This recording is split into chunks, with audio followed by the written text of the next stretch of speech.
warming up here in Green Country, you may want to spend some time out in the garden. This morning, Taft Price is joined by our garden expert, Paul James, live in studio for Two Works for You in the Garden. Good morning, guys. Hey, good morning. Well, yes, over here in the kitchen. And again, Paul, today, we're talking about something that now last week we were talking about the warm season crops. It's time to finally get those in the ground. And that's what you brought with us, a nice array of peppers. I have, yes. Tomatoes are the #1 backyard crop, but peppers are #2, and with good reason.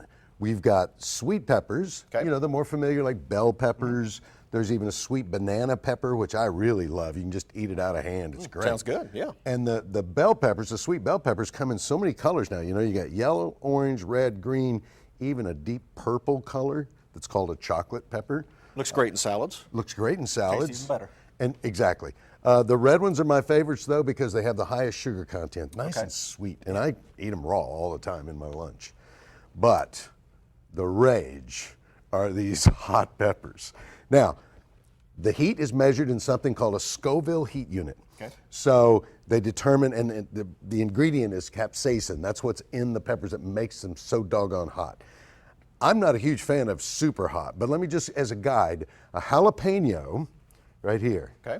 This is around 10,000 Scoville heat units. 10,000, okay. So, but a jalapeno can be pretty hot. Yeah, get the right one. But then we get all the way over to here to this Caribbean pepper. Is that why it's in the red container? Yes. Just to warn you? Yes. 400,000 heat units. Really? 400,000. Okay, that's going to singe your tongue. Yeah. But then we've got, this one's a Trinidad scorpion. It's called Dangerously Hot. It's 1,400,000. And then we go all the way to yellow brain strain. Look at this, I love this. It's referenced as Reckless. 1,600,000 Scoville heat units. Have you ever seen anybody buy something like that? Oh yeah, people buy them all the time. I mean, again, these are far more popular than these even are. Than the sweet bells.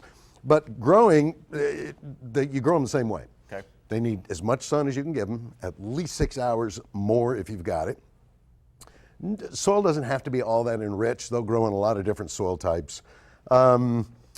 Water them routinely and consider staking them, because some of them can get so laden with fruit that they'll actually topple over. Okay. But just like you've seen me do this with tomatoes and strawberries. You know where you're going. You know where I'm going. We got these flowers here. This plant is not big enough to support fruit. It needs more root development. So we're just going to take those flowers off. Pick those off. Other than that, they really are an easy crop to grow because they're very few pest and disease issues to deal with. So, and they do great in containers.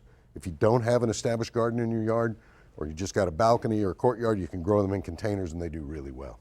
And I know we talked about this before, we pull those off because you want the root structure to be a lot stronger. And a lot of times we see one and go, hey, we're going to have a pepper in a couple weeks, but we got to hold off a little bit and make sure that we have that good root structure. Pull those off early on so we'll have a better crop as we move on. You got it. But don't hold off on planting, because your forecast is one of my favorite forecasts that I've seen in a long, long time.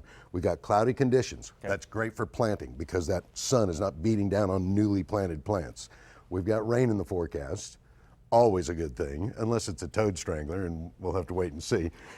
Is that a meteorological term? Toad strangler? It is now, yes.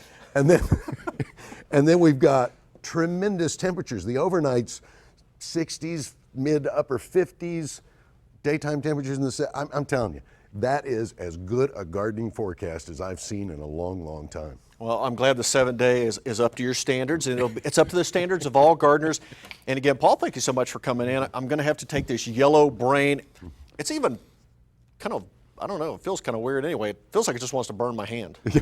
It's already that hot. Actually, it probably would. Yeah, I probably would. Hey, thanks again, Paul. And again, there's all these great ideas for you with peppers, and you can always go online, KJRH.com. You can get all of our In the Garden segments we've done over the last couple of years, Will. And again, these peppers, many choices for you to put out in the garden this year. Thanks so much, guys.